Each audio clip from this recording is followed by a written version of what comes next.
حسین یہاں سے چلتے ہیں، ابھی راستے میں ہی پہنچتے ہیں کہ یہ خبر آتی ہے کہ کوفے والوں نے بے وفائی کر دی، حضرت مسلم بن عقیل رضی اللہ تعالیٰ عنہ کو شہید کر دیا گیا، نعمان بن بشیر معزول کر دیے گئے، ابن مرجانہ ابن زیاد وہاں متعین کر دیا گیا جو سخت گیر شخص تھا، اور اس نے لوگوں کو ڈرایا دمکایا اور کوفے کے لوگوں کے دل بدل گئے اور وہ بیٹیں توڑنے لگے۔ وہ منظر مسجد کوفہ کا کتنا دلگداز تھا، جب امام نماز کے لیے کھڑے ہوئے تو 40,000 لوگ آپ کے پیچھے تھا، جب سلام پھیرا اور امام نے دیکھا کہ پیچھے لوگ نہیں ہیں، پھر لوگوں نے اپنے دروازے بھی بند کر لیے۔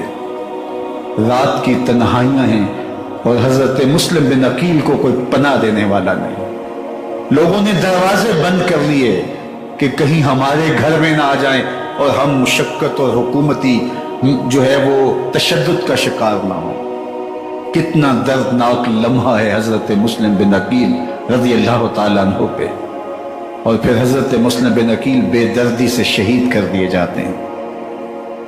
آپ ابھی راستے میں ہیں، یہ ساری کہانی پہنچتی ہے کہ حضرت مسلم شہید کر دیے گئے اور بے دردی سے شہید کر دیے گئے، وہ جنہوں نے خط لکھے تھے کہ ہم آپ کے ساتھ ہیں اور ہم منتظر ہیں، چشم بڑا ہیں، آپ کے قدموں کی چاپ سننے کے لیے بےتاب ہیں، آج انہوں نے بیتیں توڑ دی، 40,000 کوفی منحرف ہو گئے۔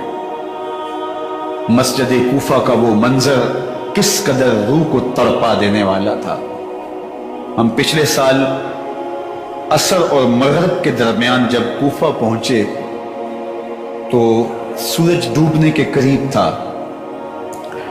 میں نے اپنی زندگی میں اتنا اداس موسم کہیں نہیں دیکھا جتنا اداس موسم کوفے میں دیکھا۔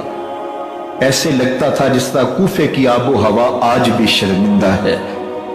جو مسلم بن عقیل اور خاندان نبوت کے ساتھ اہل کوفہ نے کیا، حضرت امام حسین رضی اللہ تعالیٰ عنہ کو ان کے بہی خواہوں نے، اعزاء نے، اقرباء نے، دوستوں نے، آوان و انصار نے، ساتھیوں نے کہا کہ حضرت حالات یکسر تبدیل ہو گئے، اب ہمیں مراجعت کر جانی چاہیے، واپس پلٹ جانا چاہیے۔ تو حضرت امام حسین کافی سوچ بچار میں رہے، پھر اس کے بعد آپ نے فیصلہ کیا کہ ہم آگے بڑھیں گے۔ دوستوں نے کہا کہ حضرت اگر آپ آگے بڑھیں گے تو ہمیں لگتا ہے کہ وہ آپ کے ساتھ سلوک اچھا نہیں کریں گے اور آپ بچوں کے سامنے پیاس سے شہید کر دیے جائیں گے۔ تو حضرت امام حسین رضی اللہ تعالیٰ عنہ نے وہاں ایک خطبہ ارشاد فرمایا کہ لوگوں تم جو مجھے بتا رہے ہو مجھے اچھی طرح معلوم ہے، جو تم مجھے منظر پیش کر رہے ہو وہ میری نگاہوں میں ہے، اور جو کچھ ہونے والا ہے چشم تصور وہ منظر دیکھ رہی ہے۔ کیونکہ حضرت امام حسین رضی اللہ تعالیٰ عنہ کی شہادت کی خبر حضرت امام حسین کے پیدا ہوتے ہی خاندان نبوت میں عام تھی۔ حضور علیہ السلام کو یہ بات جبریل امین نے آ کے بتائی تھی جب حسین ابن علی کے ساتھ حضور محبت کا اظہار کر رہے تھے، تو یہ جبریل امین نے آ کے کہا تھا حضور آپ کا یہ بیٹا ارض طف میں شہید کر دیا جائے گا، اور کربلا کی مٹی لا کے حضور کو دی اور ام سلمہ کو حضور نے عطا کر دی۔ حضرت ام سلمہ کہتی ہیں کہ ایک دن میں سوئی تو خواب دیکھا کہ حضور کے مبارک بال بکھرے ہوئے ہیں اور سخت پریشان ہیں، تو میں نے کہا کہ حضور آپ کی یہ کیا حالت ہے؟ وَبِيَدِهِ قَارُورَةٌ، اور حضور کے ہاتھ میں ایک شیشی ہے، فِيهَا دَمٌ، جس کے اندر خون ہے۔ تو میں نے کہا حضور یہ کیا؟ فرمایا میں قتل گاہ حسین سے آ رہا ہوں اور یہ حسین ابن علی کا خون ہے۔ تو کہا 10 محرم کا دن تھا، دوپہر کا یہ منظر تھا، میں کیلولہ کر کے اٹھی، جب میں نے دیکھا تو وہ شیشی جس میں کربلا کی مٹی رکھی تھی وہ خون بن چکی تھی۔ تو یہ خبر پہلے دی گئی تھی، یہ بتا دیا گیا تھا۔ فرمایا میرے دوستو جو تم مجھے بتاتے ہو میں اس سے بے خبر نہیں ہوں، یہ سب کچھ ہونے والا ہے، لیکن اس کے باوجود میں کیوں جا رہا ہوں؟ تو آپ کا ایک تاریخ ساز جملہ ہے جو کربلا کے فلسفے کو ہمارے سامنے رکھتا ہے کہ یہ اتنا بڑا امتحان کیوں دیا۔ حضرت امام حسین رضی اللہ تعالیٰ عنہ نے فرمایا وَلَكُمْ فِيَّ أُسْوَةٌ، میں اس لیے جا رہا ہوں قیامت تک ظلم، جبر اور ناانصافی کے خلاف کھڑے ہونے والوں کے لیے کوئی نمونہ تو ہو۔ میری زندگی قیامت تک ظلم، جبر اور استحصالی نظام کے خلاف کھڑے ہونے والوں کے لیے نمونہ ہے۔ تو حضرت امام حسین رضی اللہ تعالیٰ عنہ نے حق اور باطل کے درمیان ایک سرخ لکیر کھینچ دی اپنے خون سے۔ اب حق اور باطل کا امتیاز کرنا مشکل نہیں ہے، کوئی باطل پہ اڑا رہے تو الگ بات ہے، لیکن امتیاز کرنا مشکل نہیں ہے۔ حدود بالکل واضح کر دی۔ اقبال نے یہاں کتنی خوبصورتی کے ساتھ اس مضمون کو نبھایا۔ سرخ رو عشق غیور از خون او، شوخی ای مصر از مضمون او، تا قیامت قطع استبداد کر، موج خون او چمن ایجاد کر۔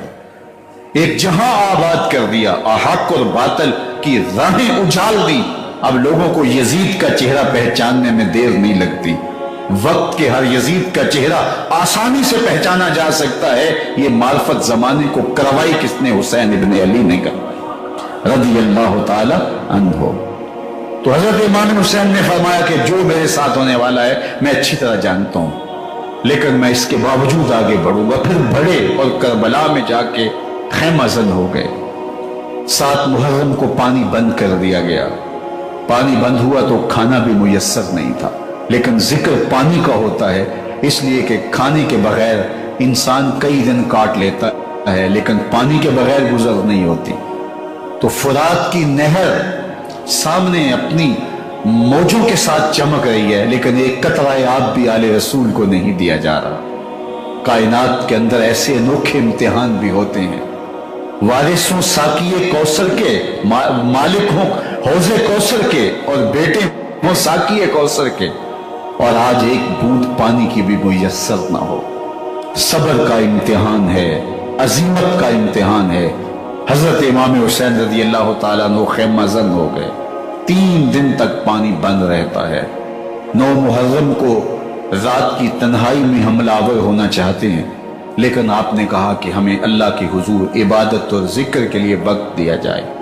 ساری رات ذکر میں گزرتی ہے، عبادات میں گزرتی ہے۔ رات کے اندھیرے میں آپ چراغ بجھا دیتے ہیں۔ آیان و انصار کو کہتے ہیں، آوان و انصار کو کہتے ہیں کہ ان کی دشمنی میرے ساتھ ہے، انہیں میرا خون چاہیے۔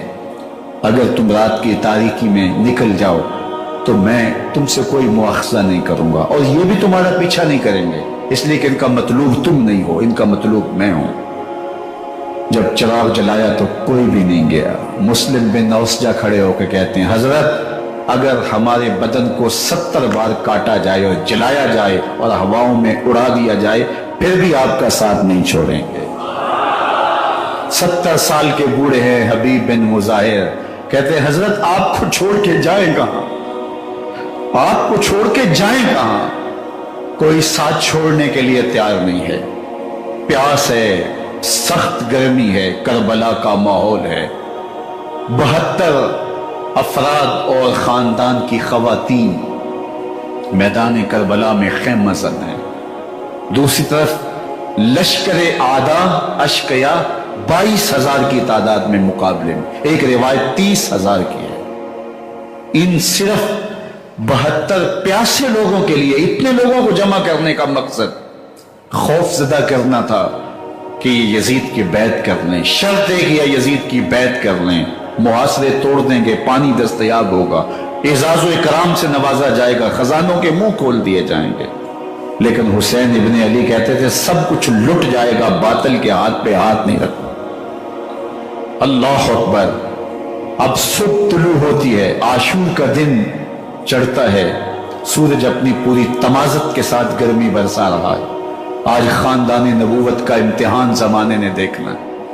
رسول اللہ کا لعاب چوسنے والا اس کے صبر کا آج امتحان ہے۔ حضور کے کندھوں پہ کھیلنے والے حسین کا آج امتحان ہے۔ اللہ اکبر۔